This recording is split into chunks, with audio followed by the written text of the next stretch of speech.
Today I will tell you about the morning that changed everything, the morning of my son's wedding. It was supposed to be a day filled with joy, a day when I could finally stand proud as the mother of the groom. Instead, it began in a way I will never forget. I opened my eyes and immediately felt something strange against my pillow.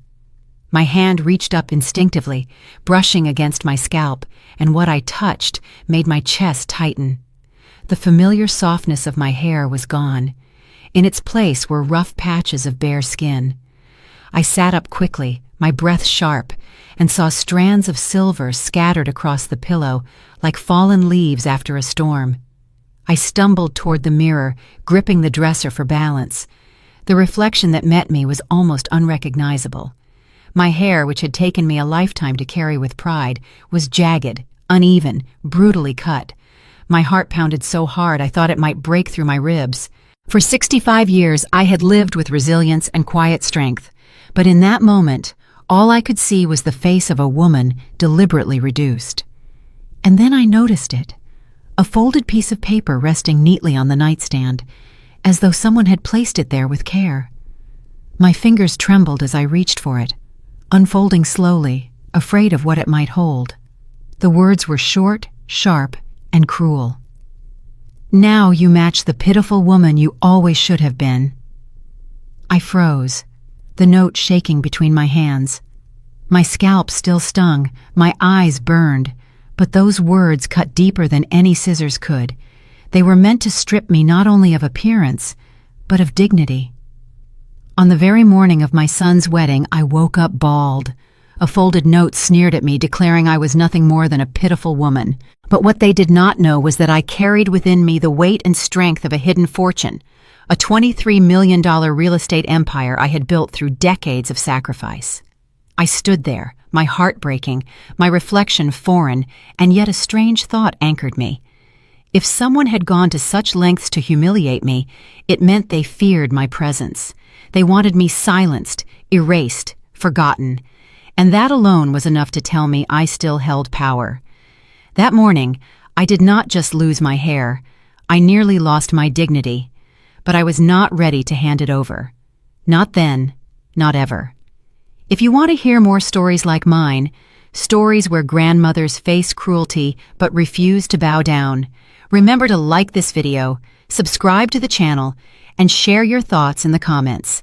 This is Grandma Life Stories, where voices like mine will always be heard. The moment I read that note, a realization struck me with the weight of a hammer. This was not an accident, not in one. No one trips into scissors and cuts hair in the middle of the night. No one happens to leave a message written with such icy precision. This was a deliberate act, calculated to humiliate me on the very morning of my son's wedding. I was meant to walk into that church diminished, ashamed, and hidden in the shadows, while Vanessa, my soon-to-be daughter-in-law, basked in the spotlight. I held the paper tightly, my fingers trembling, but not from weakness. Trembling because fury and clarity were colliding inside me. I remembered her voice so clearly, as if she was standing in the room with me now. "This isn't your stage anymore, Linda. It's mine." She had said those words weeks earlier, smiling with that sharp edge in her eyes that always made me feel like prey in front of a predator. At the time, I brushed it off as youthful arrogance, the kind of boldness that comes from someone who has never tasted true hardship. But now, with my hair scattered across my pillow and my scalp burning with shame, I knew exactly what she meant. I sat down, the cruel note resting in my lap, and the memories crashed back with speed. The dinners where she cut me down with a single comment. "That color ages you, Linda. Maybe try something younger, fresher." The time she glanced at Ethan, my son, as if silently commanding him to stay silent when I tried to speak. The way she claimed space in my own home, rearranging furniture without asking, declaring, "This feels more modern, don't you think?" While Ethan nodded like a boy too eager to please. Every insult I had tucked away, every moment of condescension I had endured for the sake of keeping peace, suddenly linked together like pieces of a puzzle. And now I saw the full picture. Vanessa had never simply wanted to be part of the family. She wanted to erase me from it. I pressed my palm against the mirror, studying the broken reflection. The woman staring back was not pitiful, though she looked like she had been attacked. She was a survivor who had been ambushed, yes, but a survivor nonetheless. The sting in my scalp was nothing compared to the sting in my heart, the betrayal of knowing that my kindness, my silence, had only fed her boldness. For a long moment I closed my eyes. I allowed one tear to slip down my cheek, just one. Then I wiped it away, my jaw tightening. That would be the last tear Vanessa would ever take from me. The knock of memory was relentless. I recalled the first night Ethan introduced her to me.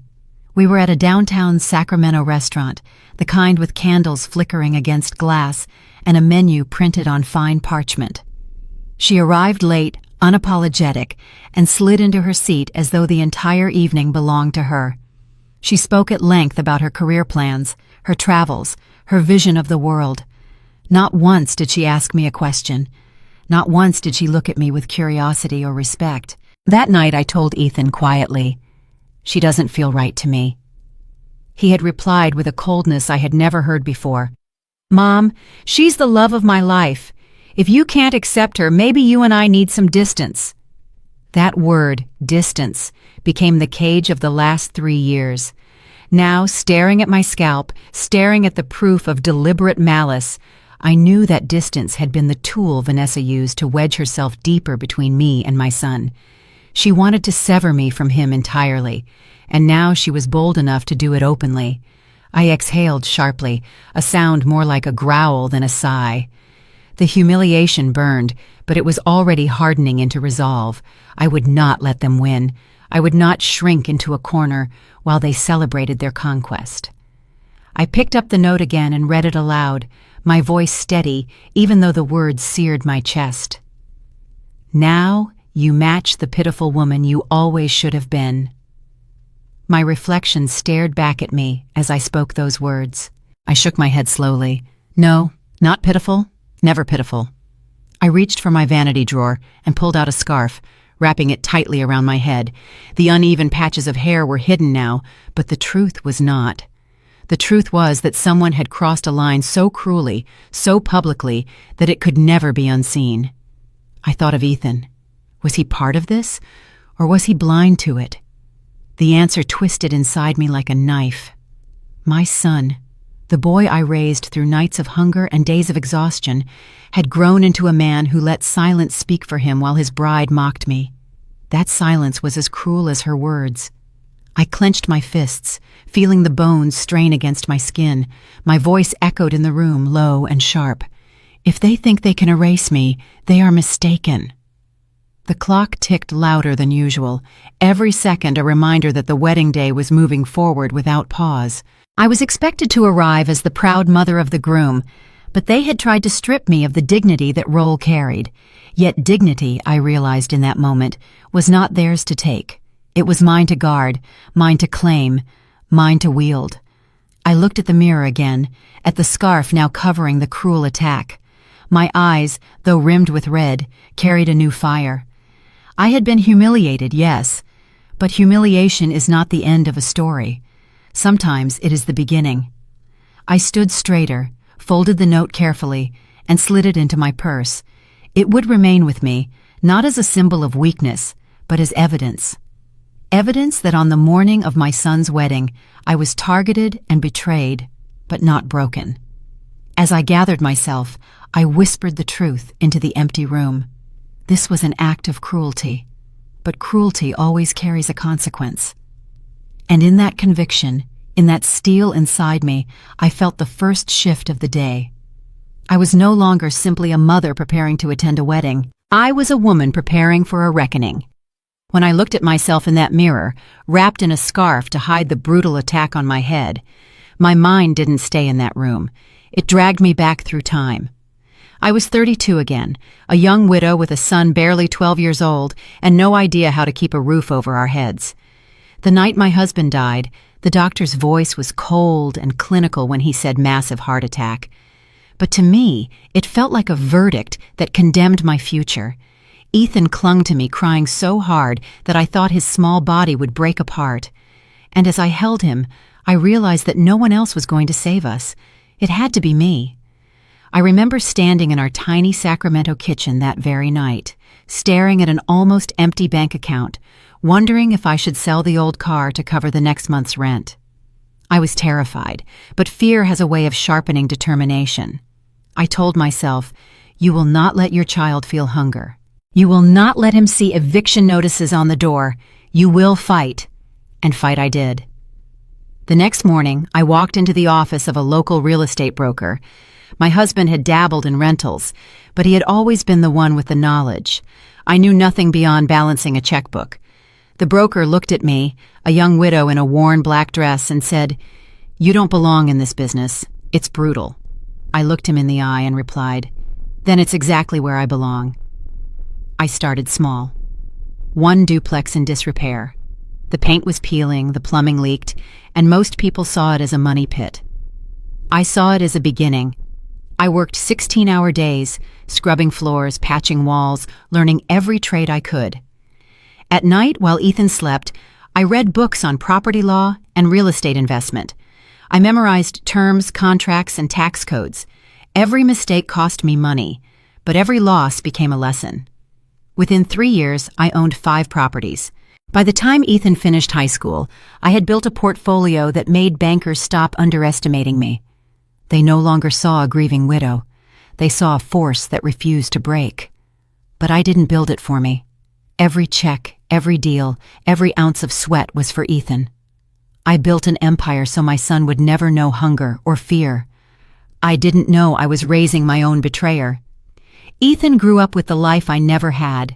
Private schools, tutors, sports camps, trips abroad. When he wanted a new car at 16, I handed him the keys. When he wanted to spend a summer in Europe during college, I funded it without hesitation. I thought giving him everything would mean he would feel secure, loved, unshakable. I never realized that in giving him everything, I might have taken away his understanding of what it costs to build something real. There were signs, but I ignored them. At 25, he asked me for money to invest in a tech startup. He didn't ask like a son who needed help. He stated it like a man entitled to it. "Mom, I'll need $50,000 for the down payment. It's going to be huge." I wrote the check. That venture collapsed in 6 months. At 27, he wanted funds for another business, this time with his friend Eric. I asked questions, but when his face hardened, when his voice carried that subtle edge of irritation, I relented again. That too failed. Each time I told myself, he's learning. He will find his way. But I didn't see it for what it was. He wasn't learning resilience.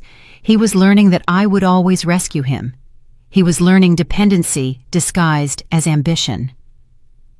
I remember one Christmas Eve when Vanessa had just started dating him. She sat across the table, her manicured hands wrapped around a crystal glass, and she smiled at me with that calculated sweetness that never reached her eyes. She said, "Linda, don't you think Ethan deserves to focus on his future rather than worrying about old properties?" The words struck me harder than she knew. She was already planting seeds, telling him that what I had built, what I had bled for, was outdated. I stayed silent that night, choosing peace over confrontation. But in hindsight, silence was the biggest mistake I made. Ethan absorbed every message she whispered, every subtle insult she delivered. He became colder, more distant. When I tried to remind him of the sacrifices I made, he shrugged. "Mom, that's your choice. Don't hold it over me." His words pierced me more deeply than any knife. I never wanted to hold it over him. I only wanted him to understand that what he enjoyed was not free. It was purchased with years of exhaustion, with my youth, with my broken nights. By the time he turned 30, my empire had grown into more than 50 properties across California, apartments in Sacramento, townhouses in San Diego, even a commercial building in Los Angeles.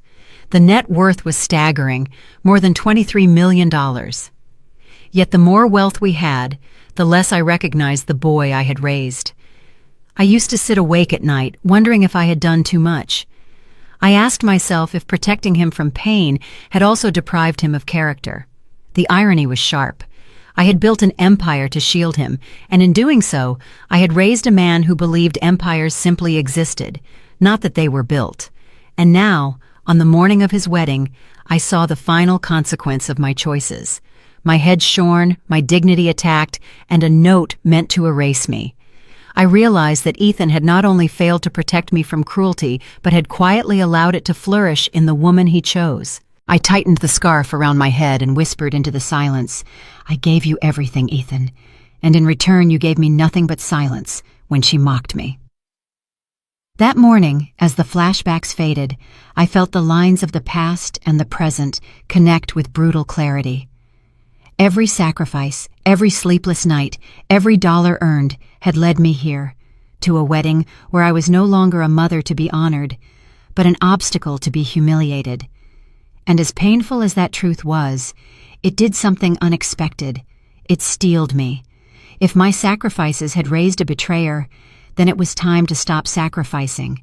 It was time to show them who I truly was, the woman who had once fought hunger and fear, and won.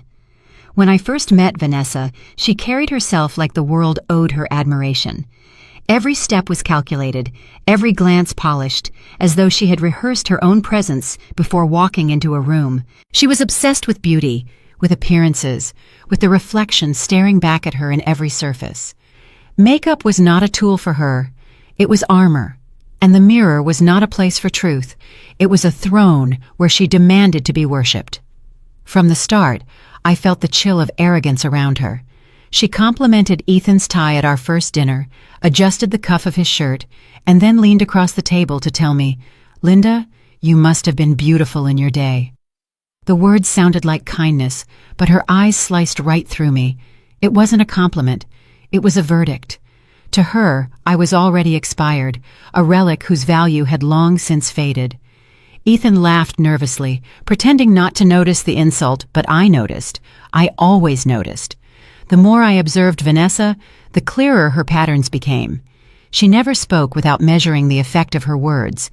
Every remark about me was disguised as advice, wrapped in that thin smile of superiority. "You know, Linda, you could look so much younger with a modern haircut." Or, "That color is a little outdated. Let me take you shopping sometime." Each sentence carried the same poison. Erase yourself, make room for me. And behind her there was always Monica, her mother, the woman who had raised her to believe that power came from destroying competition. Monica was elegant, perfectly styled, her posture rigid like a general commanding troops. Her words cut sharper than her daughter's. She never wasted time with subtlety. Once, during a quiet moment in the kitchen while we prepared dinner, she looked directly at me and said, "23 million may sound big, but in your hands, it will rot. In ours, it will shine." I held the knife in my hand, slicing vegetables, and froze at the audacity. She didn't blink. She didn't soften her tone. She meant every syllable. That was the moment I understood. Vanessa wasn't simply cruel by nature. She was trained. She was molded by a mother who believed wealth, power, and status must always be taken, never shared. Vanessa absorbed every lesson like scripture. She positioned herself as the center of Ethan's world, slowly erasing me from the edges. I would walk into a room and find them whispering, their voices cutting off when I entered. I would sit at the table and feel their eyes meet over my head, silent agreements exchanged in glances. When I spoke, she listened with a smile that mocked rather than respected. And Ethan, my only son, sat silent, complicit in his desire to keep her happy. I saw the way she performed for others, too. In front of Ethan's colleagues, she was the supportive fiancée. In front of friends, she was the glamorous partner. But in front of me, she was the executioner. She made sure I understood my place, background noise in the story of her triumph. One evening, only a month before the wedding, I found myself cornered in my own living room. Vanessa walked in with Monica at her side, both of them radiating authority like twin shadows. Vanessa touched my arm lightly, almost affectionately, and said, "Linda, don't you think it's time you step back? Ethan and I need space to grow without the old ways holding us down." Before I could answer, Monica leaned forward, her perfume strong, her eyes unflinching. "You've had your time, Linda. You fought, You built, and yes, you survived.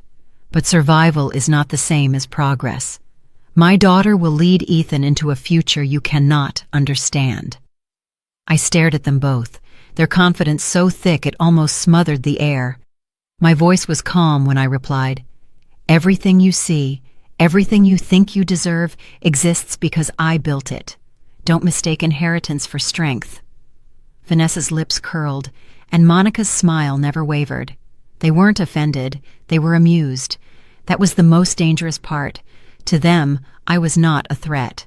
I was simply an obstacle, one they fully intended to remove. I lay awake that night, their words repeating in my head. 23 million may sound big, but in your hands, it will rot. In ours, it will shine. The arrogance was staggering, but beneath it, I saw the root of Vanessa's cruelty. She had grown up in a home where worth was measured by dominance, not compassion. Monica had taught her that beauty was power, that money was a weapon, and that other women, especially older women, were rivals to be destroyed. Vanessa looked at me and saw not the woman who had built an empire from nothing, but a figure to erase so that her story could shine brighter. She wasn't content to marry into wealth.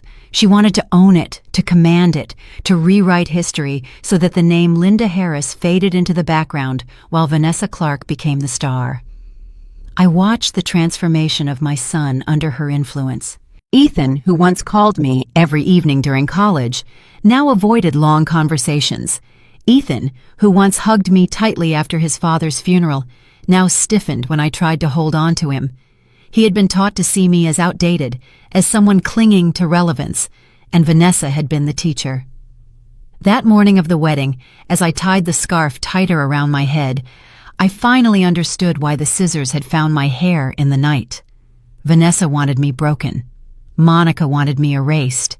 Together, they believed they could reduce me to a silent guest, stripped of dignity, stripped of presence, nothing more than a backdrop to their performance. But as I stood there, my hands steady now, I realized something they had not calculated. They thought their cruelty would destroy me.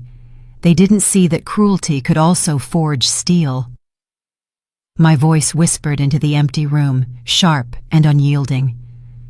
"You want me gone, Vanessa? You want me erased, Monica? Be careful. Erasing me might erase the very foundation you stand on." For the first time, I felt not only the pain of betrayal, but the fire of clarity. Their arrogance had revealed their weakness.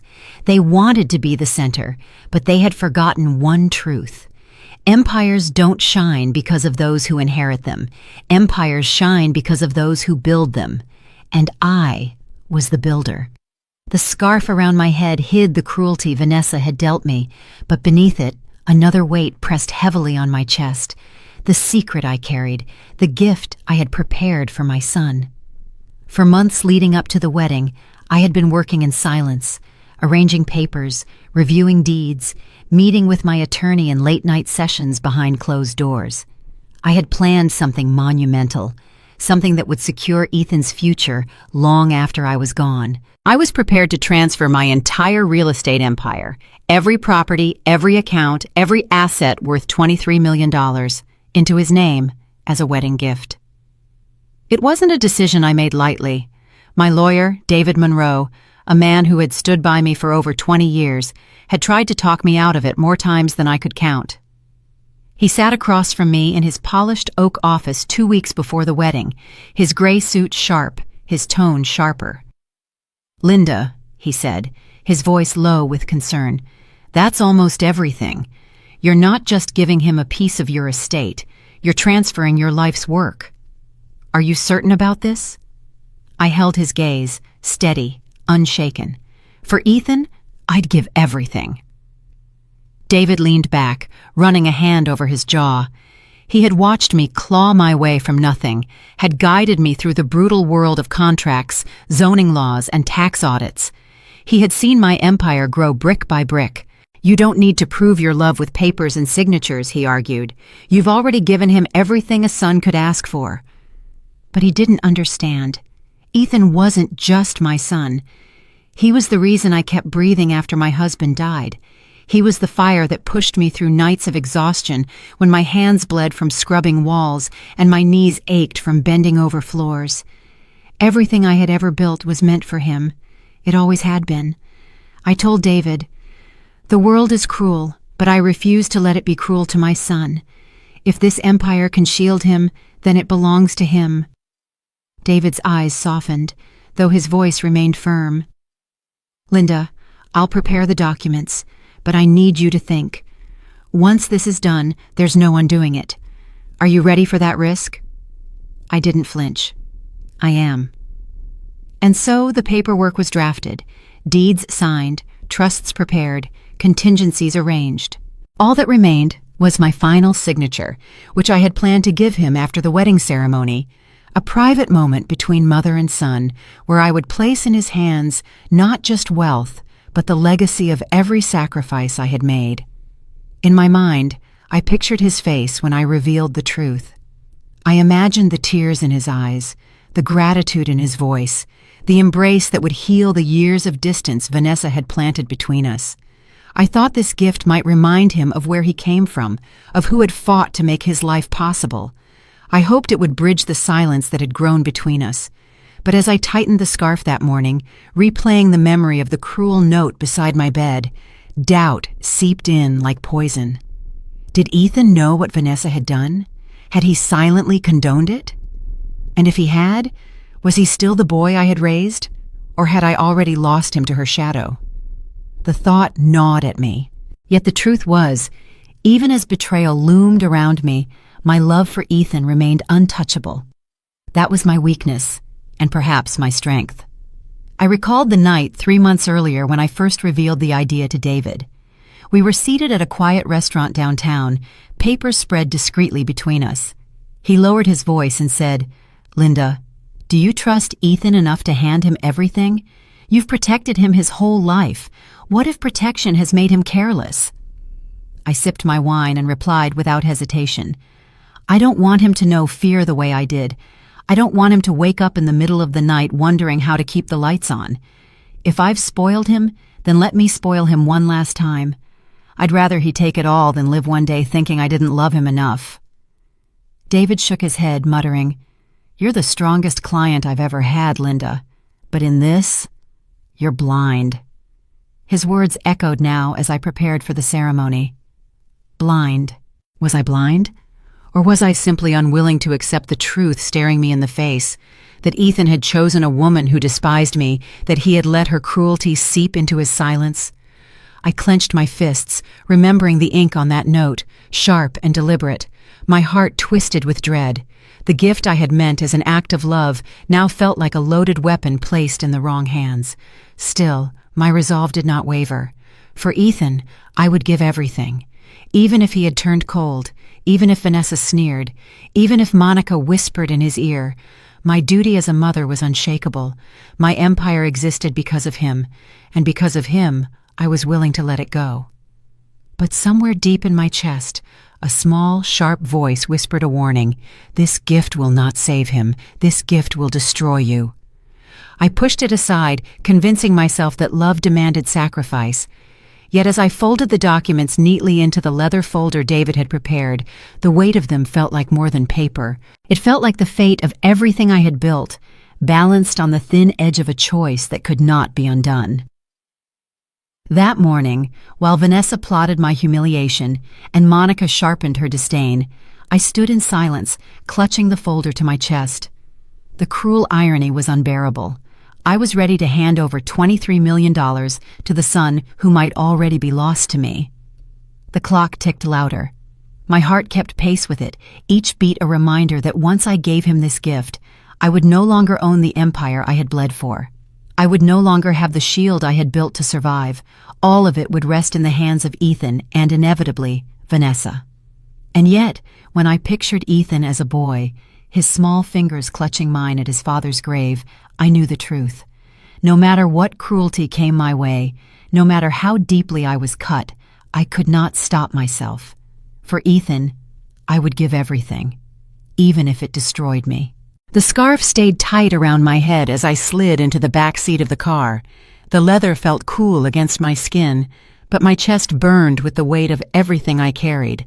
The humiliation from the morning, the cruel note, and the leather folder holding the documents that would transfer my empire to Ethan. I sat in silence, watching the streets of Sacramento roll past, the city I had built my fortune in, brick by brick, one property at a time. Ethan was seated in the passenger seat, his phone pressed against his ear. His voice was low, sharp, the kind of tone I had never heard from him before. I wasn't meant to hear it. But in that confined space, every word pierced me as though it had been whispered directly into my ear. "Eric, listen," Ethan said, his tone urgent, controlled. "Once Mom transfers the estate, we'll finally have the capital. Vanessa can play her part, but the business will be ours." My blood ran cold. My hands clenched against my lap, nails digging into my palms until pain forced me to loosen my grip. The words repeated in my head, each one like a strike of a hammer. "Once Mom transfers the estate." My estate, my life's work, the empire I had scraped together with blood and grit. To him, it wasn't a legacy of sacrifice, it was capital, it was leverage, it was currency. Eric. That name was familiar. A ghost from Ethan's past. His college friend, the one with smooth talk and big ideas, the one who had convinced Ethan to pour money into failed startups. I had written the checks, watched the ventures crumble, and forgiven Ethan each time. And now, here he was, aligning himself again with the same man who had cost him everything before, aligning against me. I leaned slightly forward, my breath caught in my throat, straining to hear every word. Ethan's voice lowered further. "She thinks she's giving it all as a wedding gift, Eric. She has no idea it's the foundation of our new company. We'll rebuild everything we lost, but this time it's different. This time the money is guaranteed." The money, not my sacrifice, not my years of struggle, not the nights I went hungry so he could eat, not the decades I spent learning contracts by lamplight. No, to my son, I was not a mother. I was a bank account. I sat frozen, staring at the back of his head, the same head I had cradled when he was a child, the same shoulders I had carried on mine at the county fair. My son, my Ethan. And yet, in that moment, he felt like a stranger plotting my burial while I still breathed. Eric's muffled laugh crackled through the speaker. "Vanessa's good for this, man. She'll keep her mother quiet, make it all look legit, but you need to push Linda, make sure the papers are signed before the honeymoon." Ethan chuckled softly. That sound cut me deeper than any knife. "Don't worry. Mom's soft. She always folds when I press. She'll sign. She always signs." I nearly gasped aloud, but I bit my lip hard enough to taste blood. My son's confidence wasn't built on respect. It was built on experience. He knew my weakness. He knew I had always said yes. To him, my love wasn't loyalty. It was leverage. The driver glanced at me through the mirror, perhaps noticing the stiffness in my body, the pallor in my face. I looked away quickly, forcing composure. I would not let Ethan see my reaction. Not yet. I turned my gaze to the window, Sacramento blurring into streaks of concrete and light. My mind churned, memories clashing with the present. The little boy who once cried into my shoulder when he scraped his knee was gone. In his place was a man who measured me in dollars. The cruelest betrayal wasn't Vanessa's scissors or Monica's sneer. It was my own flesh and blood, seeing me not as a mother, but as a wallet waiting to be emptied. My heart thudded painfully, each beat echoing the same truth. Ethan had stopped being my son long before this morning. I had just been too blind, too desperate to believe otherwise. The conversation ended with a final promise from Ethan. "We'll toast to it tonight, Eric. By then she'll have signed everything." He slipped his phone back into his pocket, his shoulders relaxed, his posture casual, as if he hadn't just ripped the last threads of my heart apart. I kept my eyes fixed on the window, my voice buried in silence. Inside, a storm raged. Part of me wanted to scream, to demand answers, to slap the arrogance from his face. But another part, the stronger part, chose restraint. If Ethan and Vanessa thought I was weak, if they thought I would hand over my empire without resistance, Then they had just given me the greatest weapon of all, their certainty. I whispered inside my mind, words sharp as glass. You see me as a wallet, Ethan, but you've forgotten who built that wallet. You've forgotten who carved every dollar into existence. You think I'll fold, but this time, you're wrong. The car slowed as we approached the church, its steeple rising against the California sky. Guests in polished suits and dresses gathered on the steps, their laughter floating in the air. To them, this was a celebration of love. To me, it was a battlefield. As the car door opened and Ethan stepped out, adjusting his tie with easy confidence, I remained seated for a moment longer. I pressed my palm against the folder in my lap, the documents inside heavy as iron. My hand trembled, not with weakness, but with fury contained. That morning, I had lost my hair. Now, on the way to the wedding, I had lost something far greater, the illusion that my son loved me. All that remained was the truth, raw and merciless. I stepped out of the car, my head held high, the scarf tight, the folder clutched to my chest. Ethan smiled at the guests. Vanessa preened in her gown. Monica's eyes sparkled with triumph. None of them knew what I had just learned. None of them knew that I had finally seen through their game, and none of them knew that from this moment on, I would stop being their victim. The church buzzed with noise, footsteps echoing across polished floors, laughter bouncing off stained glass.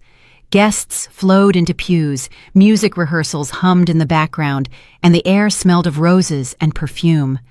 But my mind wasn't on the celebration. I carried the weight of Ethan's betrayal, the phone call he thought I hadn't heard. My son had revealed himself as a man who saw me as capital, nothing more. And yet, I wasn't prepared for the next blow. I slipped away from the main hall, walking the side corridor where the bridal rooms were located. My scarf stayed tight, the folder clutched against me, my steps slow and deliberate.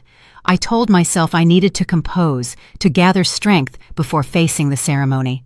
But something drew me forward, a quiet instinct telling me the truth wasn't finished revealing itself. The closer I came to the bridal suite, the clearer the voices became. Laughter, female, sharp, tinged with cruelty. I froze, pressing myself against the wall, the wooden door just slightly ajar.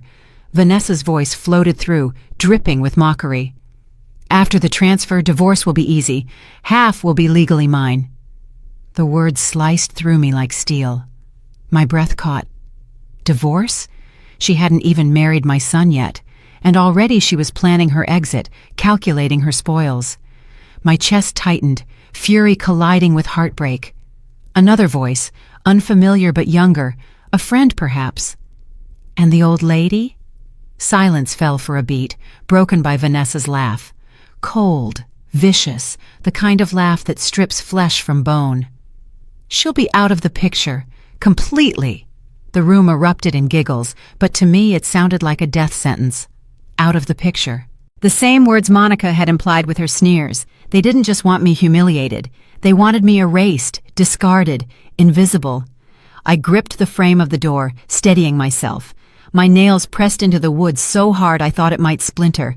My son had reduced me to a wallet, and now his bride was reducing him to a pawn. My mind reeled back to every moment Vanessa had played the dutiful fiancée. Her soft hand on Ethan's arm, her promises of devotion, her coy smiles during family dinners. It had all been theater. He wasn't her love, he was her ticket. The inheritance was her target, the marriage nothing but a transaction. I bit my lip to keep from gasping, the metallic taste of blood filling my mouth. I forced myself to stay still, to listen. Vanessa's voice rose again, confident, dripping with disdain. Ethan thinks he's clever, but he's predictable. He'll do anything I want if I tilt my head and pout. Once the estate is ours, once Linda signs everything over, I'll have what I came for. Then Ethan's usefulness will end. The friend chuckled nervously. That's harsh, Vanessa. Harsh? Vanessa scoffed. It's survival. Do you know what it's like to grow up with a mother like mine? She taught me one thing. Never settle for scraps. Take the whole table. If Linda thinks her $23 million is safe, she's wrong. By the time I'm done, it will be mine. All mine. My heart hammered against my ribs. The cruelty wasn't hidden. It wasn't even whispered. It was celebrated. Vanessa had been raised in Monica's shadow, trained to see people as stepping stones. To her, Ethan wasn't a husband. He was a stepping stone, and I was a stone to be crushed into dust. For a moment I wanted to burst through the door, to scream in her face, to tear the veil from her head and expose her venom to everyone, but I didn't move. Because in her arrogance, Vanessa had handed me something far more powerful than confrontation. She had handed me the truth, and truth in the right hands is the sharpest weapon of all. I pressed a hand against my chest, willing my heartbeat to steady. The words replayed in my mind like poison on a loop. Divorce will be easy. Half will be legally mine. She'll be out of the picture. Completely. I whispered inside my head, cold and firm. You see Ethan as a tool. You see me as an obstacle. But you've forgotten one thing, Vanessa. I built this empire with my own hands, and I still hold the keys. My body trembled, but not from fear. It trembled from the clarity that had finally settled into my bones. Ethan had betrayed me, yes, but Vanessa had betrayed him too, and in her arrogance, she had revealed her entire plan. I stepped back from the door silently, retreating into the hallway before anyone could notice. My fists were clenched, my jaw set. The church bells began to toll in the distance, calling everyone to their seats. The sound was meant to signal joy, but to me, it felt like a countdown. The wedding was about to begin, but in my heart, I knew something far greater was about to unfold. They thought they had played me. They thought I was broken, humiliated, cornered. But I had just witnessed the truth, raw and unfiltered. Ethan was blind, Vanessa was venomous, and Monica's shadow loomed behind it all. And I, Linda Harris, stood alone with the power of knowing what no one else knew. I tightened my scarf, straightened my back, and whispered to myself, if they want war, I'll give them a war they'll never forget. The corridors of the church were quieter now. Guests were being ushered toward the sanctuary, music rehearsals shifting to the final notes before the ceremony. I stayed in the shadows of a side hallway, my breath steady, my heart burning with the venom I had just overheard. Vanessa wanted Ethan only as a stepping stone. She wanted my empire as her prize, but fate wasn't done showing me the depth of her cruelty. As I stepped carefully toward the back exit, I caught another pair of voices coming from a room farther down the corridor. The tone was sharper, commanding. I recognized it instantly. Monica, Vanessa's mother. Remember, Monica's voice snapped, low and forceful. Erase Linda. Guests should only see the Clarks tonight. I froze. Erase me. That was the word she used, spoken with the cold precision of a general commanding a soldier. Vanessa's voice followed, softer but obedient. I know, Mother. Don't worry.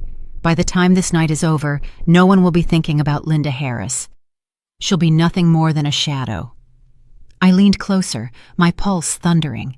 Monica continued, her tone dripping with disdain. That woman has lived too long in the spotlight.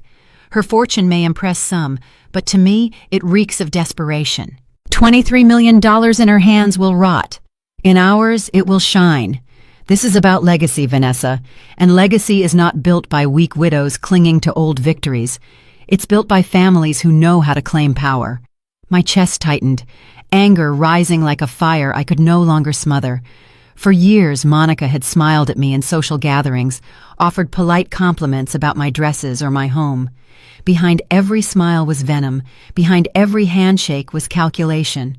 And now, I heard her training her daughter not to just despise me, but to erase me completely. Vanessa's reply was soft, almost reverent. You're right, Mother. I'll finish what you started. I pressed my back against the wall, shutting my eyes for a second. Vanessa wasn't born cruel. She was trained to be. Every smirk, every cutting remark, every scheme, it all carried Monica's fingerprints. For the first time, I saw the full picture. Ethan was blinded by desire for easy wealth. Vanessa was molded by a mother who treated life as a battlefield. And Monica, she was the architect of it all. The sound of heels clicked closer. Monica's voice lowered. When Linda steps up to speak, she must look irrelevant. If she tries to act important, smile. Always smile. But make sure the room forgets her. By tonight, the Clarks will own this stage, not her. I clenched my fists so tightly my nails dug into my palms. The Clarks. That was all Monica cared about. Their name, their image, their dominance. I was never seen as Ethan's mother, never respected as a woman who had fought through tragedy and built an empire. In Monica's world, I was only an obstacle standing in the way of her daughter's ascension. Vanessa chuckled softly. Relax, Mother. By the time Linda hands over the estate, she'll be begging to fade into the background. Good, Monica whispered. That's how it should be. Old women belong in the background. Their time ends the moment they stop being useful. And the words struck me like a whip. Old women belong in the background. That was how she saw me. Not as a person, not as a mother, not even as a rival. Just a relic waiting to be discarded. I wanted to storm in, to tell Monica and her daughter that I wasn't going anywhere, that they would choke on the arrogance dripping from their lips. But I didn't move. Because fury alone wouldn't defeat them. They had a plan. Now so did I. As their voices faded, I turned away, my steps firm, my eyes unblinking. I whispered to myself, each word sharp as steel. You think you've written my ending, but this story isn't yours to tell. It's mine. I walked back toward the sanctuary, my mind no longer clouded with grief. Now it was fueled by clarity. Ethan had betrayed me, Vanessa had deceived him, and Monica had poisoned her from the start. Together they thought they had built an unshakable wall of deceit, but they had underestimated me. For decades I had built an empire brick by brick, dollar by dollar, sacrifice by sacrifice. I had outlasted failure, outsmarted competitors, and survived the loneliness of widowhood. Did they really think whispers and scissors could destroy me? I straightened my shoulders, gripping the pew as I re-entered the sanctuary. Guests filled the rows, their voices a steady murmur of anticipation. To them, this was just another wedding, but to me, it was the stage for a reckoning. I sat in the front row, my expression calm, my heart steady. Vanessa would walk down the aisle, Ethan would stand waiting, Monica would beam with pride. They would believe they had already won. But I knew the truth. Vanessa wasn't cruel by chance. She was cruel by design, Monica's design. And now, armed with their secrets, I finally understood what had to be done. This wouldn't just be a wedding. It would be the day the Clarks learned that Linda Harris was not a woman who could be erased. I pushed through the church doors and stepped into the crisp California air. The laughter and chatter of the guests faded behind me, replaced by the steady hum of traffic beyond the lot. My heels clicked against the asphalt as I walked toward my car, each step carrying the weight of everything I had just discovered. Ethan plotting with Eric, Vanessa mocking my existence, Monica shaping her daughter into a weapon. I opened my purse with steady hands, though inside I was trembling with a fury I had never known. My phone buzzed to life, and I scrolled to the only person I trusted, David Lawson, my attorney of 20 years. He had seen me through contracts, acquisitions, and battles with competitors. He had buried secrets for me. Now, he would help me bury something far more personal. The line rang once, twice. Then his calm voice answered. Linda, I was just reviewing the transfer paperwork. Everything is set for the estate to move over after the ceremony. You'll only need to sign in front of the witnesses. I drew a long breath, staring at the horizon, my reflection faint in the car's window. David, I said firmly, cancel the transfer, effective immediately. There was a pause on the other end, heavy and startled. Cancel? Linda, that's almost everything. $23 million tied into assets and liquid capital. Are you absolutely certain? My voice didn't waver. I've never been more sure in my life. The silence stretched again, broken only by the sound of him shuffling papers. Do you want me to stall, or completely dissolve the process? Completely dissolve, I said, the words sharp, final. And draft a new will. I'll see you tomorrow morning in your office. He exhaled, low and cautious. Linda, may I ask what changed? I glanced back toward the church, its steeple rising into the sky, bells echoing faintly as guests settled in. My lips pressed into a thin line. The truth changed, and the truth demands a response. David hesitated, then answered with the steady professionalism I had always admired. "Very well. I'll prepare the documents tonight. You know, once this is in motion, there's no undoing it." "That's the point," I said, my voice cutting through the air like steel. For years I thought giving everything would protect Ethan. But giving him everything will destroy him. It will destroy me, and it will hand my life's work to those who see me as disposable. That ends today. The words settled deep inside me.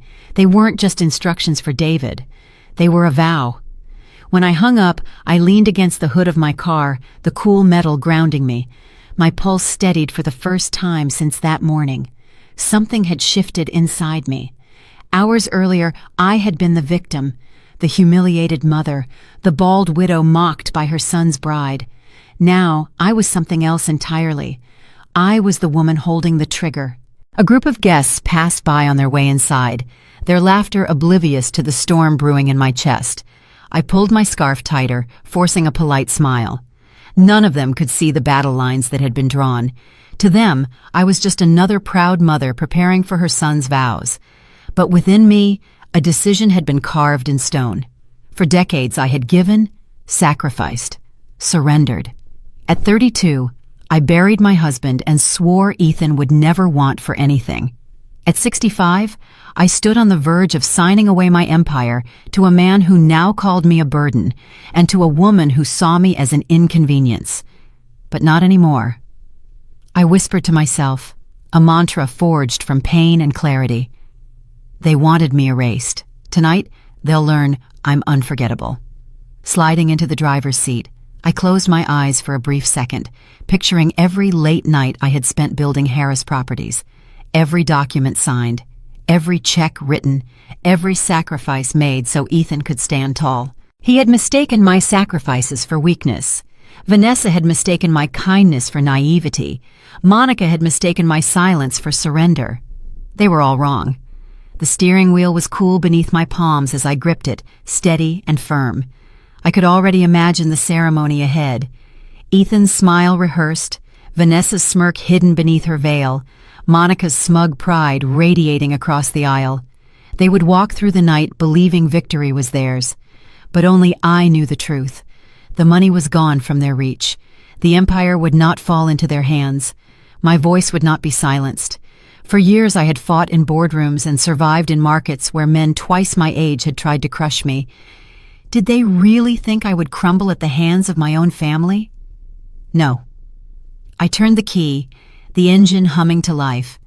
My phone buzzed with a text from David. Confirmed. Transfer canceled. Will in progress. A smile tugged at the corner of my lips, cold but satisfied. The first move had been made. The victim was gone. The strategist had taken her place. The church bells rang louder, summoning the guests to their seats. I stepped out of the car, straightened my back, and walked toward the sanctuary doors. Every step echoed with resolve. They thought this was the day I would surrender everything. They were wrong. This was the day I declared war. The bells tolled as I stepped back into the sanctuary, the sound reverberating through the vaulted ceilings like a countdown. My navy blue dress hugged my frame, tailored sharp, deliberate. The wig my stylist had secured earlier that morning sat flawlessly, silver waves restored as if nothing had happened. To the guests, I was the proud mother of the groom, poised, elegant, serene. But beneath the surface, I was armed with the truth, and truth was a weapon no one here suspected I carried. I walked down the aisle slowly, eyes on the altar where Ethan stood in his tuxedo, grinning nervously. His hands fidgeted with his cufflinks, but when he saw me, his expression softened into the boyish smile I had once cherished. He stepped forward and whispered, "Mom, you look beautiful." I returned the smile, warm and convincing, but my eyes were cold steel. "Thank you, Ethan." My tone was smooth, gentle even, but I held back the storm I wanted to unleash. He couldn't see it yet, but his betrayal had stripped away the illusion of son and mother. All I saw now was a stranger cloaked in familiar features. The church was dressed to perfection. White roses lined every pew. Golden ribbons draped along the walls. Candles flickered, their soft glow casting halos of light across the guests. To an outsider, it looked like paradise. To me, it felt like theater, a carefully choreographed lie where everyone played their part. Vanessa emerged from the back, radiant in her lace gown, every detail designed to dazzle. The guests gasped and clapped softly, enchanted by her beauty. But I had heard the venom behind the veil. I had listened to her mocking laughter as she plotted her divorce before the vows had even been spoken. To everyone else, she was the perfect bride. To me, she was a predator wrapped in satin. And then there was Monica, sitting tall in the second row, her pearls gleaming, her smile sharp and triumphant. She didn't glance at me as I passed. To her, I was already erased, already irrelevant. She beamed as though the world belonged to her family alone, as though tonight would mark the conquest of the Clarks over the Harris name. I slid into my place in the front pew, my back straight, my hands folded in my lap. On the outside, I mirrored every other mother in the room, composed, proud, emotional. Inside, I was fire and ice, calculating, biding my time. The transfer was already canceled. My empire was beyond their reach. They didn't know it yet, and that ignorance was my shield. The ceremony began. The priest's voice echoed through the hall, solemn and traditional. He spoke of love, of union, of devotion. Words meant to sanctify, but all I could hear were the lies I had uncovered. Ethan promising eternal love to a woman who saw him as a tool. Vanessa vowing loyalty while plotting her escape. Monica watching like a queen at her coronation. When Ethan slipped the ring onto Vanessa's finger, the guests sighed in admiration. I watched, expression serene, heart unflinching. My son's hands shook slightly as he repeated the vows. Did he feel guilt? Did he feel the weight of the promises he was breaking even as he spoke them? I studied his face for a flicker of doubt, a trace of remorse. But all I saw was determination, his hunger for the inheritance masked behind the mask of a groom. Vanessa's voice rang clear as she repeated her vows, every word polished, every syllable rehearsed. For richer or poorer, she said, and my lips twitched bitterly. She had no intention of the latter. In sickness and in health. I remembered her laughter, mocking the old lady she planned to discard. To the congregation, her words were tender. To me, they were poison disguised as poetry. The priest lifted his arms. If anyone knows any reason why these two should not be joined in holy matrimony, speak now or forever hold your peace. The air grew heavy. My pulse quickened, my hand tightening around my clutch. I could have stood then, shattered their illusion in front of everyone. But no. Not yet. Timing was everything. Let them believe they had won. Let them think the empire was in their grasp. The greater the illusion, the sweeter its collapse. The silence held. No one spoke. The priest declared them husband and wife. Applause erupted, echoing through the church. Vanessa leaned in, lips brushing Ethan's in the kiss that sealed their fraud. Cameras flashed, guests wiped tears. Monica clutched her pearls, eyes glistening as though this union was her life's crowning glory. I clapped, slow and measured, my smile broad and convincing. Beautiful, I whispered to the woman seated beside me, who nodded in agreement. But in my chest, I whispered something else. Enjoy this moment, Vanessa. Enjoy it, Monica. You think this is your victory. You have no idea what storm is coming. The recessional began. Ethan and Vanessa walked arm in arm down the aisle, beaming, basking in the adoration of their guests. Monica rose, following close, her chin high, her eyes sweeping the crowd like a general surveying conquered land. And then Ethan turned back, catching my gaze. For a brief moment, his expression softened again, almost boyish, almost innocent. He mouthed the words, "Thank you, Mom." I smiled back, tender, the mask of a proud mother flawlessly in place. But inside, the cold truth pulsed through me. Gratitude meant nothing when spoken by a betrayer. As the doors opened and sunlight spilled across the couple, I rose from the pew, my posture unyielding. To the world, this was a wedding filled with love and unity. To me, it was a battlefield disguised in lace and roses. The war had begun, and they didn't even know they had already lost the first battle.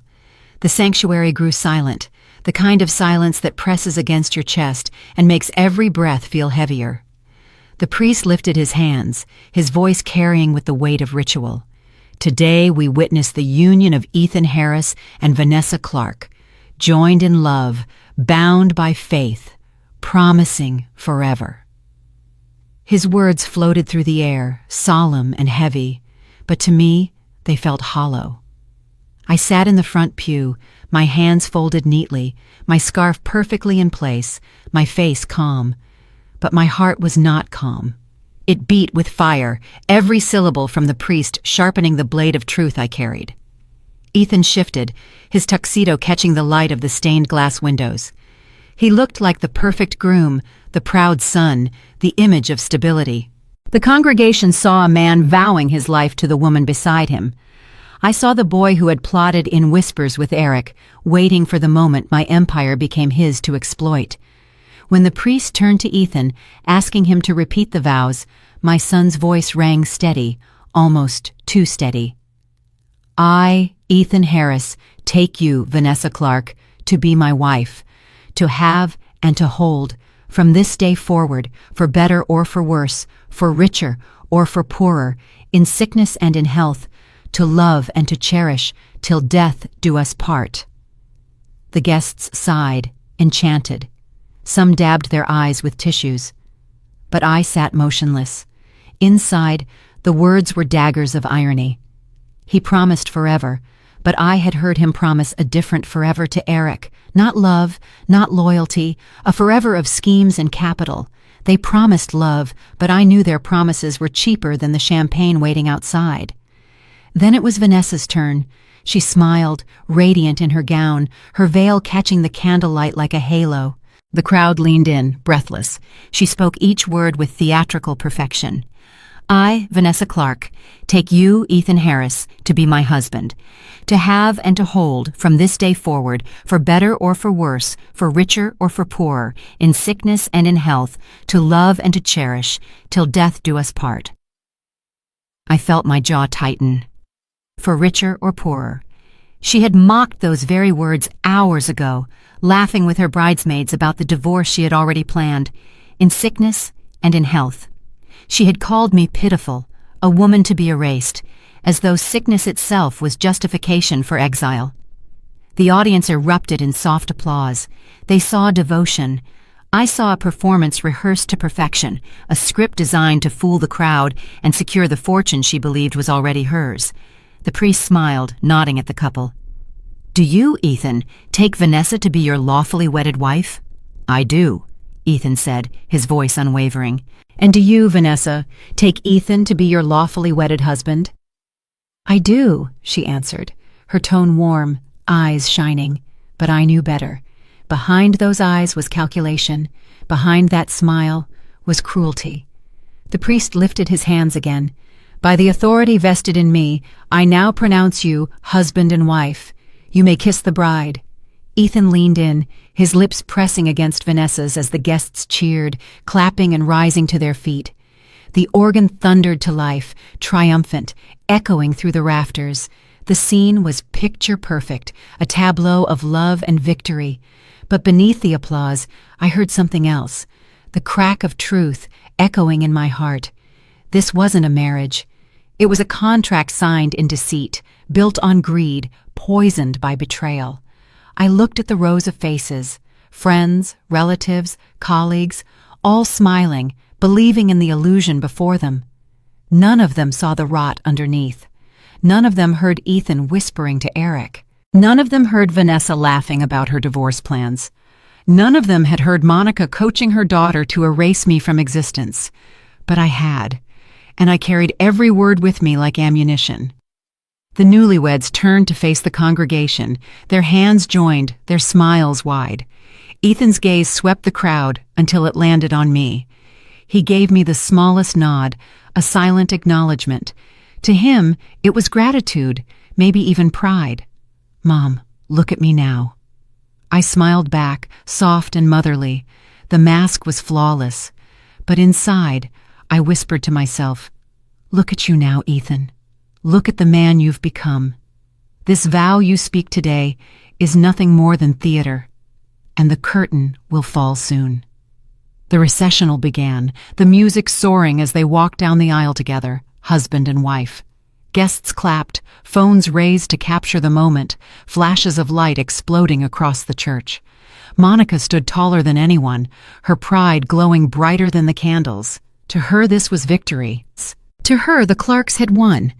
I followed the line of guests, my steps slow, deliberate, every clap I gave measured. I felt the tension coil tighter in my chest, not from despair, but from control. The ceremony had sealed their act, but it had also sealed my resolve. I had canceled the transfer. I had secured my empire. Their vows were empty, but my decision was iron. This wedding was the stage they thought belonged to them, but soon it would be mine. The applause roared, the organ blazed, and as the doors opened to spill sunlight onto the new couple, I whispered silently to myself, "Enjoy the applause. When the truth comes, the silence will be louder than any cheer." The reception hall at the St. Regis in San Francisco glittered like a palace. Crystal chandeliers spilled golden light across white-draped tables, each centerpiece an explosion of orchids and roses flown in from Europe. Champagne towers gleamed at the entrance. Violinists played in the corner, and waiters in crisp uniforms glided across the room with silver trays. To the hundreds of guests in attendance, it was a celebration worthy of a dynasty. To me, it was a stage, one where the actors didn't realize the script had already been rewritten. I entered quietly, every step measured, my navy gown flowing, my wig perfectly styled. The guests smiled, nodded, raised glasses in my direction, but their attention quickly shifted toward the couple at the center of it all, Ethan and Vanessa. He stood tall in his tuxedo, flushed with the glow of youth and ambition. She sparkled in her gown, her hand raised high as though the spotlight belonged to her. At the far end of the ballroom, Monica took the microphone, her pearls glistening beneath the chandelier. Her voice carried with pride and certainty, the voice of a woman who believed she had conquered. "Ladies and gentlemen," she said, her hand outstretched toward the stage, "it is my greatest honor tonight to present my daughter, the new Mrs. Harris, the future of this empire." The applause was thunderous. Glasses clinked, cheers rose, and Monica stood with her chin high, drinking in the admiration as if it were her own coronation. Vanessa curtsied playfully, her smile sharp and dazzling. Ethan kissed her cheek, and the guests erupted once more, enchanted by the fairy tale unfolding before them. I sat at my table, silent, my glass of wine untouched in my hand. I watched as Monica basked in the glory, as Vanessa reveled in the attention, as Ethan stood beside them like a pawn who believed himself a king. My eyes swept the room, not with envy, not with grief, but with calculation. Every cheer, every toast, every flash of a camera was fuel for the moment I was preparing. Across the hall, a man leaned to his wife and whispered, "The Clarks are unstoppable now." His wife nodded, eyes fixed on Vanessa. I heard every word, and it only sharpened my resolve. Monica's voice rang out again. "Tonight is not just about a union. Tonight is about legacy. Tonight, we celebrate not only love, but the merging of families, of futures, of destinies." I lifted my glass, swirling the wine slowly, the crimson liquid catching the light. My lips curved into a faint smile, but my eyes remained cold. Legacy. That was the word Monica worshipped. But she had no idea legacy was not hers to claim. She thought she had erased me already, reduced me to a quiet presence in the corner. She thought my fortune was moments away from sliding into their grasp. I took a sip of the wine, letting it burn softly against my tongue. Patience was everything. Timing mattered more than fury. To strike too soon would rob me of victory. To wait just long enough would ensure every lie collapsed at once. Vanessa took the microphone next, her voice sugar-sweet. "Thank you all for being here on this incredible night. I cannot express how honored I am to join the Harris family." She turned, glancing at me, her smile tightening into something mocking. "I am grateful for everyone who has guided me, especially those who made sacrifices to bring us here." The room applauded warmly, oblivious to the blade hidden beneath her words. Sacrifices. That was her way of erasing me, of painting me as a relic who had already given everything. She wanted me to fade quietly into the background, to be remembered only as a stepping stone. I raised my glass slightly, my smile faint. Let her have her moment. Let Monica beam, and let Ethan bask in borrowed light. Because beneath the chandeliers, beneath the cheers and the music, I knew the truth. The transfer was canceled, the empire was safe, and soon the very stage they celebrated on would crumble beneath their feet. Guests filled the floor, dancing, laughing, clinking glasses. Ethan moved among them, shaking hands, accepting congratulations. Vanessa floated at his side like a queen. Monica sat on the edge of the stage, radiant, savoring every word of praise. And me? I stayed seated, calm, silent, my eyes scanning like a hawk. I knew people were watching me too. Some guests glanced my way, expecting a smile, a nod, maybe even pride, but I gave them nothing but composure. To them I was quiet, dignified, perhaps even invisible. To myself, I was coiled steel, waiting. As the violinists played and the chandeliers glittered, I leaned back in my chair, my voice silent but resolute in my heart. They think this is the beginning of their empire. They think tonight crowns them. But soon they will see. This isn't the birth of their legacy. It's the beginning of their downfall. The night rolled on, toasts and laughter rising higher, but for me, the countdown had already begun. The music softened as Ethan rose, his glass of champagne in hand. His smile stretched wide, his arm guiding Vanessa toward the spotlight.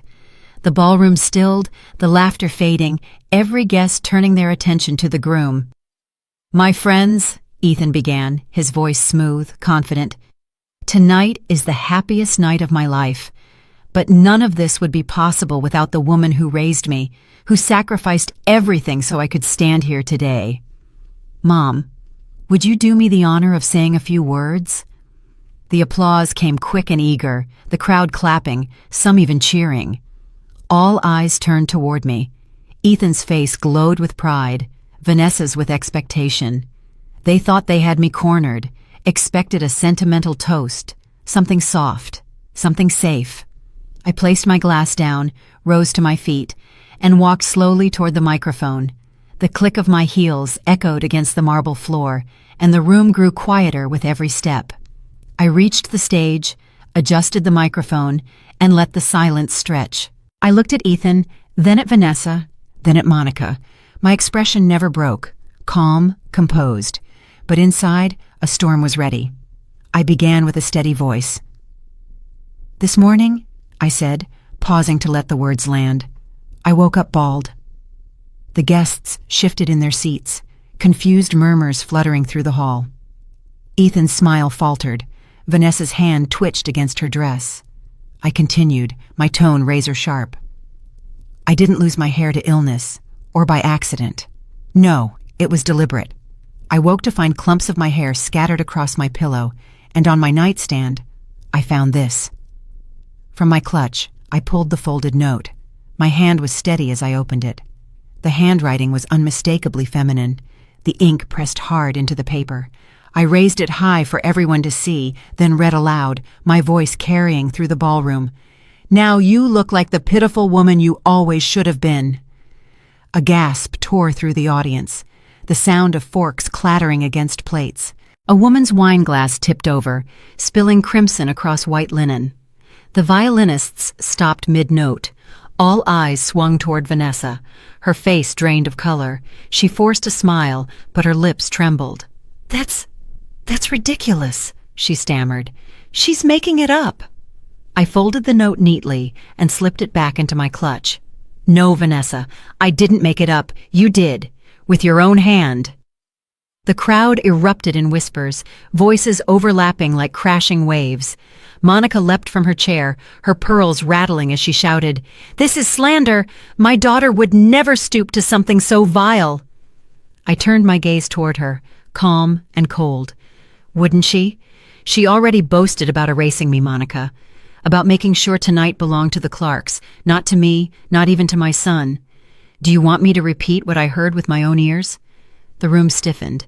Guests leaned forward, breath caught in their throats. Ethan looked from me to Vanessa, his expression twisting, searching for answers. "Vanessa," he whispered, his voice hoarse, "tell me this isn't true." She shook her head quickly, desperately, her eyes darting toward her mother. "Of course it's not true. She's trying to ruin our night, Ethan. Can't you see? She's jealous. She can't stand that this is my day." I let her words hang in the air, then cut through them like steel. "Jealous? No, Vanessa. I am many things, but jealous of you? Never. What I am is patient, patient enough to let the truth reveal itself." I scanned the hall, meeting the eyes of the guests one by one. "You came here tonight to celebrate a union, but ask yourselves, is this love or is it deception wearing a white dress?" The whispers swelled into a storm, spreading like fire across the ballroom. I saw old friends of mine exchanging shocked glances, business associates narrowing their eyes, relatives shaking their heads. The Clarks had wanted a spectacle. Now they had one. Vanessa clutched Ethan's arm, her nails digging into his sleeve. "Don't listen to her. She's lying."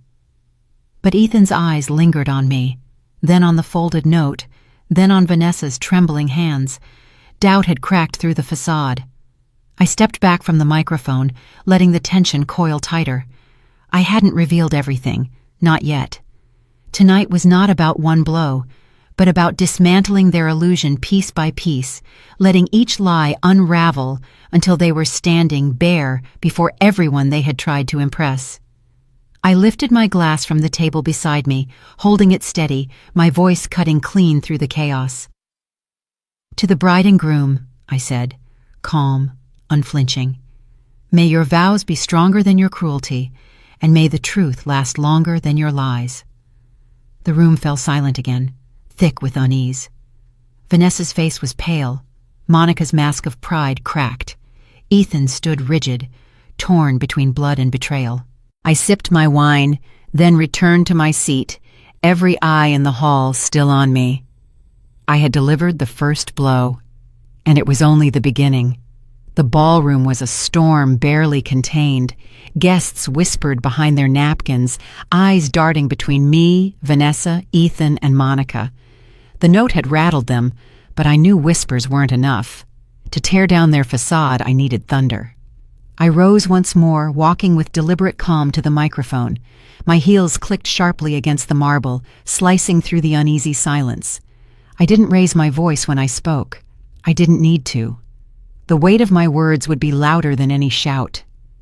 "This morning," I said, my eyes on Ethan, "I found my dignity under attack.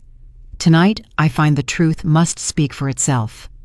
I reached into my clutch, pulled out a small recorder, and pressed play. The ballroom filled with the sound of my son's voice. Ethan. Clear, undeniable. "Once Mom transfers the estate, we'll finally have the capital," his voice said, smooth and confident. "Vanessa can play her part, but the business will be ours." Then Eric's voice, sneering. "She won't even know what hit her. By the time she realizes, the empire will already be in our hands." Gasps rippled through the room like waves slamming into a shore. Guests leaned forward, hands covering mouths. Ethan's face drained of color. He lunged forward. "Mom, stop, please. It's not what you think." I turned to him, my eyes sharp, my voice colder than ice. "It's exactly what I think." The recorder clicked off, but the silence it left was deafening. Ethan's mouth opened, closed, his hands shaking. For the first time that night, he looked like a boy again, lost, cornered, stripped of the mask he'd tried to wear. I shifted, my gaze slicing toward Vanessa.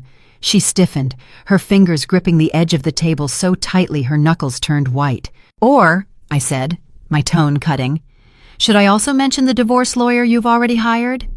The color drained from her face. She shook her head violently. That's a lie!" But she faltered, her voice trembling, betraying her. I stepped closer, locking eyes with her. "Your mistake, Vanessa, wasn't only cruelty, it was arrogance. You thought secrets stayed buried, but secrets always leave trails. Yours led straight to a lawyer in Los Angeles, specializing in high-value divorces, a lawyer already on retainer in your name." The room erupted in disbelief. Murmurs rose into shouts. "Did she really? My God! Unbelievable!" Vanessa staggered back, her lips parting, but no defense came. Her silence was confession enough. Ethan turned toward her, his face twisted with betrayal. "Vanessa, is it true?" She reached for him, desperate. "Ethan, please, I was only—" But the damage was already done. The mask she had worn all evening shattered in front of everyone. And then Monica, trembling with rage, stood and shrieked, her voice cracking. "This is slander! Lies! All lies! She's poisoning you, Ethan! She wants to destroy you, to destroy us!" I pivoted toward her, my expression unyielding. "Destroy you? Monica, you trained your daughter to believe cruelty was strength.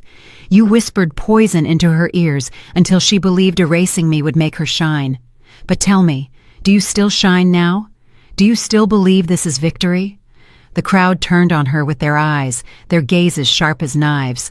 No one applauded, no one defended. Her words fell flat, smothered by the weight of her own arrogance. Monica's voice faltered, and the silence of the guests crushed her. Ethan stumbled, caught between rage and despair, his voice cracking. "Mom, I never meant—" I held up my hand, silencing him with a single gesture. "Don't finish that sentence, Ethan. You've already said enough." The room seemed to shrink, the chandeliers casting harsh light on faces twisted with shock. People who had once whispered admiration for the Clarks now whispered disgust. Every lie had been exposed, every scheme dragged into the light. 3 masks, ripped away in front of everyone. Ethan, the betrayer. Vanessa, the opportunist. Monica, the architect of cruelty. I didn't shout. I didn't need to. The truth had already delivered its blow. I lifted my glass once more, my hand steady, my gaze sweeping across the hall. You came here tonight to celebrate a future. Instead, you've witnessed the unveiling of greed. I built my empire with sacrifice and dignity, and I will not see it stolen by those who mistake cruelty for strength. The crowd was silent, stunned, breathless. Ethan buried his face in his hands. Vanessa collapsed into her chair, pale as marble. Monica stood rigid, her body trembling under the weight of judgmental stares. I took a slow sip of my wine, then placed the glass down with precision. My voice, calm and final, cut through the silence. "The show is over." And in that moment, the banquet hall felt like a courtroom, and justice had been served without a gavel. The ballroom sat frozen, glasses half raised, mouths half open, every guest locked in the weight of silence. Ethan's face was pale. Vanessa's painted smile had collapsed. Monica stood stiff, her eyes darting like a cornered predator. I held the microphone steady, my voice calm, deliberate, every word sharpened like a blade. "The $23 million estate you wanted so badly," I said, my eyes sweeping across their faces, "will not build your empires. It will build homes for widows, scholarships for single mothers, and a senior center in memory of my late husband." I let the words echo, each syllable slicing through the air. "Not a cent will go to any of you." A collective gasp spread through the hall. Someone dropped a glass. It shattered against the marble floor, punctuating my declaration like a gavel. Ethan stumbled forward, his knees hitting the ground with a dull thud. "Mom, please," he whispered, his voice cracking, desperation spilling from him. "Don't do this. I can change. Just give me another chance." I looked down at him, my son, the boy I had once cradled, the man I had sacrificed everything for. My throat tightened, but my voice stayed steady. For 33 years, I gave you everything, I said, each word clipped, undeniable. Today, I give you nothing, except the freedom to finally stand on your own. His hands clutched at the hem of my dress, trembling, but I gently stepped back, his grip slipping away. He lowered his head, shoulders shaking, but I felt no triumph, only clarity. Vanessa stood rigid, her hands balled into fists, her face drained of all pretense. Monica hissed in her ear, frantic whispers, but no words could save them now. The stares of the guests burned hotter than fire, their judgment sealing the verdict I had already delivered. I placed my wine glass gently on the table, the sound crisp and final. Then I turned, leaving the stage, the weight of the chandeliers behind me, my steps unhurried, unwavering. The crowd parted like water as I walked through, their silence louder than applause. The night ended not with music, not with cheers, but with the echo of truth. Later, I found myself alone at my small coastal house in Carmel, the waves crashing softly against the shore outside. The evening sun painted the horizon in hues of gold and crimson. I sat by the window, the sea breeze brushing against my face. Slowly, I reached up, removed the wig, and set it aside. The cool air touched the uneven patches of hair that remained, strands broken and jagged. I closed my eyes, inhaled deeply, and let the wind move through what was left. I felt no shame, no fear, only freedom. For the first time in years, I wasn't weighed down by the burden of giving, of rescuing, of sacrificing for those who only took. The empire I had built was no longer a chain. It was a gift, now redirected toward those who would truly need it, who would honor it. I whispered into the fading light, my voice steady, my heart unburdened. They tried to strip me of dignity. But dignity isn't something you lose. It's something you reclaim when you finally stop giving it to those who never deserved it. The tide rolled in, steady, eternal, and I knew at last I was free.